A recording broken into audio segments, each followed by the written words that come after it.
Bonjour Anne Lasserre-Vergne. Bonjour Philippe. Alors nous sommes ravis de vous accueillir aujourd'hui dans cet écrin de nature pour parler de cet ouvrage d'Ombre et de lumière sorti en 2015 qui est un roman publié par les éditions Lucan et qui a été couronné par plusieurs prix. Dans une cour d'assises s'ouvre le procès de Zoé. D'Ombre et de lumière est un roman qui repose sur un double huis clos.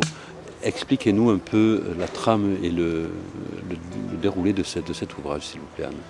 Alors Philippe, effectivement, l'héroïne, une jeune femme d'une quarantaine d'années, se trouve dans un tribunal dans lequel se déroule son procès.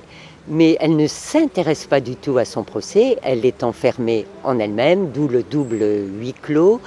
Et au hasard d'un témoignage, d'une question, d'une réponse, elle repense à un moment de son passé, à son enfance, à son adolescence, à sa vie professionnelle ou encore à son couple.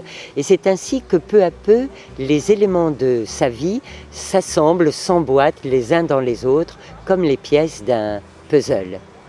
D'accord. C'est un roman qui se veut intimiste, d'où ce choix du double huis clos, justement. Voilà, je ne voulais absolument pas raconter une histoire, ce n'est pas ce qui m'intéressait. Au contraire, ce que je souhaitais, c'est saisir la richesse intérieure d'un être, dans sa complexité, dans ses conflits intérieurs. Vous avez remarqué tout à l'heure, hors micro, qu'il y en avait beaucoup de conflits intérieurs. Et ce qui m'intéressait, c'est de mettre en valeur les sentiments, les émotions, les impressions qui nous traversent et dont nous ne parlons pratiquement pas, parce que nous n'avons pas les mots, parce que ce n'est pas le moment, ou par peur tout simplement de ne pas être entendu ni compris. Donc c'est un peu la construction de cet ouvrage, avec ces deux scènes, une scène dans le monde réel de ce tribunal, où on parle d'elle, etc., où les témoignages sont recueillis, et sa voix intérieure qui lui permet de se reconstruire lentement et de reconstruire son histoire, ou en tout cas une espèce d'introspection, quelque chose qui nous amène à aller au fond d'elle-même et au fond de nous-mêmes peut-être aussi. Exactement, le terme introspection est tout à fait juste, car je voulais montrer que finalement les événements de la vie, à un moment ou à un autre, nous obligent à nous interroger sur nous-mêmes, à revenir sur nous-mêmes. Et dans le cas de Zoé, eh bien, il faut qu'elle parvienne à dépasser tous ces conflits intérieurs. Anne Lasserre-Vergne, le personnage principal, a deux prénoms. Laure étant son prénom donné par ses parents à sa naissance, et quand elle rencontre Martin, qui est un artiste peintre, il la rebaptise Zoé. Zoé en grec signifie la vie, l'existence. Ces deux prénoms, Philippe, ne sont pas gratuits. Ils me permettent de montrer que la vie est une succession de naissances, que toute fin peut engendrer une naissance.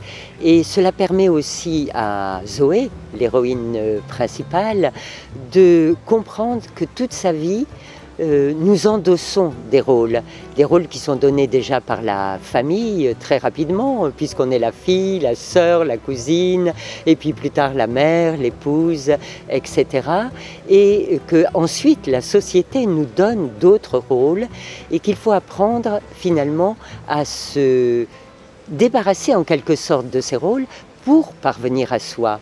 On peut être une fille, une sœur, une mère, en étant avant tout soi-même. Et à mon avis, c'est primordial pour dépasser tous les conflits intérieurs que ces rôles finissent par créer en nous. Donc cela semble être une quête essentielle dans le parcours d'un individu, non seulement pour Zoé, mais aussi pour tout lecteur qui va parcourir cet ouvrage. J'ai eu effectivement des retours concernant cet ouvrage, des gens qui se sont reconnus, en tout ou en partie dans Zoé, et même des hommes qui m'ont dit qu'ils s'étaient reconnus dans ce personnage féminin. Et cela m'a beaucoup touchée.